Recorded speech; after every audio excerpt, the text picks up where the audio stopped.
Ikaw ba ay naghahanap ng supplier ng mga machines, cleaning supplies, at magme-mentor at mag-guide sa'yo kung paano magsimula sa laundry business?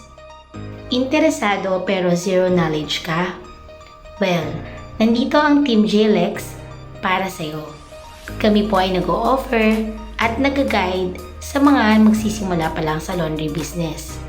We are 10 years in laundry service at ngayon po ay formulator na rin, kaya kami po ay nagsusupply nationwide sa lahat ng laundry shop owners. We have finishing spray product, detergent, at mga Fabcon na talaga namang napakaganda ng feedback at nakatulong na sa maraming laundry shop para magpalakas ng kanilang negosyo. At hindi lang yan mga B, kung ikaw ay zero knowledge sa package po natin, meron po tayong actual training on how to manage and operate laundry business. Dito ituturo natin kung paano hindi makakabaho ng damit, paano hindi makakasunog, paano ka hindi makakamix ng mga damit sa ibang customer. Pinuntahan na rin namin ang iba't ibang mga naturuan namin at na-install namin. At sa awa ng Panginoon, talaga namang blessed na blessed din sila.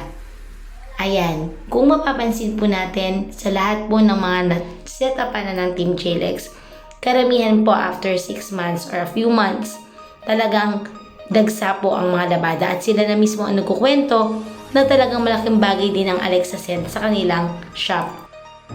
Sa JLEX, itinuturo na rin po namin kung ano po ang importansya ng pagpili po ng mga machine when it comes to laundry business. Ano nga ba yung dapat natin i-consider para dun sa mga brand na dapat natin piliin. And we suggest our Higher Pro XL dahil ito ay merong mas malaking capacity at mas matibay. And syempre, affordable. Importante na dapat alam natin kung ano ang brand na dapat natin piliin at ano yung importansya na malaki dapat ang capacity ng mga machine natin. Syempre, bibigyan namin kayo ng halimbawa, mas maganda ang mas malaking capacity para maiwasan natin ang pamamaho ng mga labada. Magandang quality ang dapat nating ibigay sa ating serbisyo para kaagad ay lumakas ang ating negosyo. Dito sa JLEX mga B, itinuturo natin ang tamang pagme-maintain at tamang paggamit ng ating mga machine upang sa ganon mas pampangalagaan natin ito at mas alam natin kung paano natin gagamitin.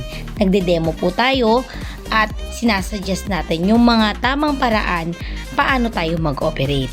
At syempre mga B, ang pinaka-importante para sa akin ang pagme-mentor at pagturo sa inyo kung paano nyo tamang gawin ang negosyo na to. Alalahanin mga B na hindi lang tayo basta magninegosyo o maghahanap ng mga supplier o dealer na mag-guide sa atin sa installation ng mga machine. Syempre after that, ang kailangan natin is ang ating main goal na kumita. Para kumita tayo ng tama, dapat tama ang proseso ng ating operation. Importanteng sa unang operation pa lamang natin ay tama na at magandang service na ang kaya nating i-offer sa ating mga customer. Alalahanin natin na marami tayong kakompetensya at dapat yung mga tricks at techniques na may offer natin is unique kesa sa iba. Dito tinuturo po namin ang tamang serbisyo na may i-offer natin. Ang tamang ratio ng mga detergent and spray sa ating operation. Tinuturo rin namin dito ang tamang pricing para sa ganun hindi tayo basta-basta malulugi.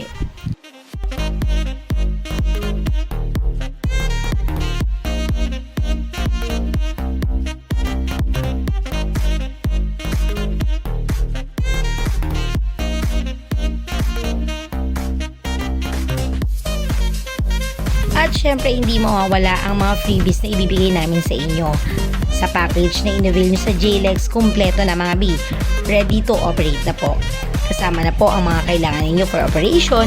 So ibig sabihin, libre na ang mga gagamitin yung cleaning supplies para makapagpondo rin kayo. At syempre makapagsimula kayo na may mga gamit na kayo sa inyong mga shop. Kasama rin ang mga basket, ang mga tarpaulin, flyers, at syempre yung mga detergent, Fabcon, finishing spray. Syempre meron rin tayong mga invoice receipt dyan, may weighing scale na rin dyan. Lahat na mga binakakailangan ninyo to operate. Sa lahat po ng interesado, pwede po kayong tumawag sa aming number 0906-916-5760 or pwede rin kayong mag-walk-in sa aming office dito sa Bea Building, Unit E, Barangay Buhay na Tubig, Imus, Cavite. Maraming salamat po sa mga support at tiwala mga B. May God bless us. Ingat po kayo at naway pagpalain tayo ng pagpalain ng ating mahal na Panginoon.